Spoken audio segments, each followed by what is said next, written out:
اعوذ باللہ من الشیطان الرجیم، بسم اللہ الرحمن الرحیم۔ میں ہوں سردار عامر ظہیر ایڈوکیٹ اور آپ دیکھ رہے ہیں میرا YouTube channel house of justice. ایک بھائی نے سوال پوچھا کہ اس کی کچھ ملکیتی زمین ہے جس کی بابت نہ تو اس نے کسی سے کوئی ایگریمنٹ ٹو سیل وغیرہ کیا ہے، نہ ہی وہ زمین اس نے کسی کو بیچی ہے، اور نہ ہی اس کا کوئی ایسا ارادہ ہے کہ وہ بیچے، لیکن اس نے کاشتکاری کے لیے کسی دوسرے آدمی کو وہ دی ہوئی تھی۔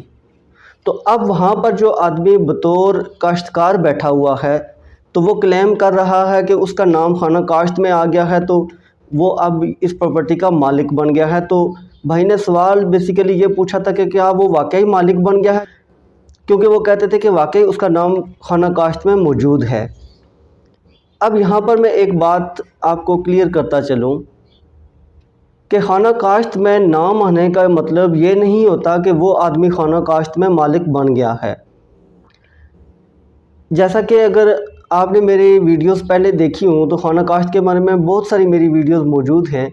بڑا ڈیٹیل سے میں نے بتایا ہے کہ خانہ کاشت میں نام کیسے آتا ہے۔ تو میں پھر کچھ انفارمیشن اس کے بارے میں شیئر کرتا ہوں جو آج ایک یہ نئی بات میرے نالج میں آئی۔ تو خانہ کاشت میں انٹریز جو ہوتی ہیں اس کو اگر آپ دیکھیں تو جو بطور مالک وہاں پر ہوتا ہے، لیٹ سپوز کہ آپ سے کسی نے کوئی پراپرٹی خرید لی اور اس کا نام خانہ کاشت میں آ گیا، تو سب سے پہلے آپ دیکھیں گے کہ جب اس کا نام خانہ کاشت میں آتا ہے تو وہاں بطور مشتری اس کا لکھا جاتا ہے،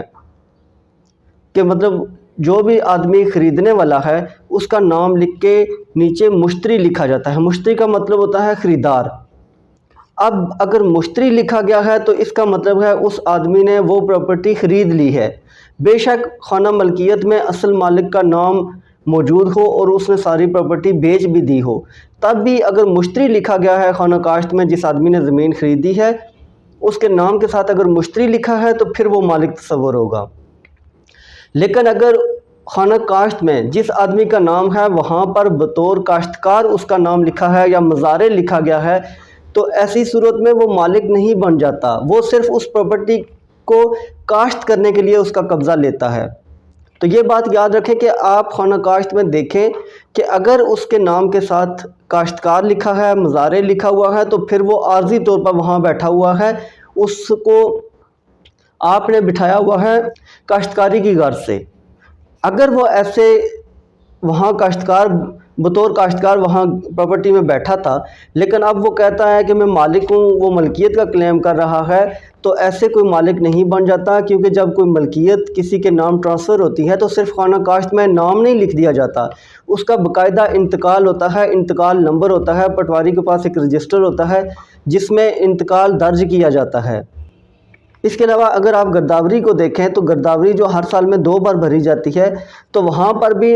جو اصل مالک ہوتا ہے اس کا نام بطور مالک وہاں لکھا ہوتا ہے، اور جو وہاں کاشتکاری کر رہا ہوتا ہے اس کاشتکار کا نام بھی وہاں لکھا ہوتا ہے۔ تو ایسے کسی کے کلیم کرنے سے یہ پراپرٹی اس کی نہیں ہو جاتی، لہٰذا آپ کے پاس جو ڈاکومنٹس ہیں ملکیت کے، اگر وہ آدمی وہاں بطور کاشتکار آیا تھا، اب نہ تو آپ کو کوئی کرایہ وغیرہ پے کر رہا ہے اور نہ ہی وہاں سے زمین وہ آپ کی خالی کر رہا ہے، تو آپ کے پاس قانونی طور پر یہ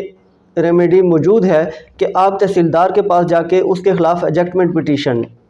بے دخلی لگا کر اس کو وہاں سے پراپرٹی سے نکال سکتے ہیں۔ تحصیلدار اس کے خلاف بے دخلی کا آرڈر کرے گا، اگر پھر بھی وہ خالی نہیں کرتا تو بیلف آف دی کورٹ آپ کو قبضہ لے کر دیا جائے گا۔ لہٰذا یہ بات یاد رکھیں کہ اگر جو آدمی خانہ کاشت میں جس کا نام موجود ہے وہاں مشتری لکھا ہوا ہے تو پھر وہ مالک ہے، اگر مشتری نہیں ہے، مزارع یا کاشتکار وغیرہ لکھا ہوا ہے تو پھر وہ مالک نہیں ہوتا، وہ صرف بطور کاشتکار یا بطور مزارع وہاں بیٹھا ہوتا ہے۔ لہٰذا ایسی سچویشن میں پریشان ہونے کی ضرورت نہیں ہے، آپ ہی مالک ہیں، آپ کے پاس ڈاکومنٹس موجود ہیں، تو جب بھی آپ تحصیلدار کے پاس جائیں گے بے دخلی لگائیں گے تو آپ کی بے دخلی منظور ہو جائے گی۔ تو ویورز یہ تھی آج کی ویڈیو، امید ہے ویڈیو پسند آئے گی۔ اگر ویڈیو پسند آئی تو چینل کو سبسکرائب کرنا نہ بھولیے گا۔ اسی کے ساتھ اجازت چاہتا ہوں، اپنی دعاؤں میں یاد رکھے گا، فی امان اللہ۔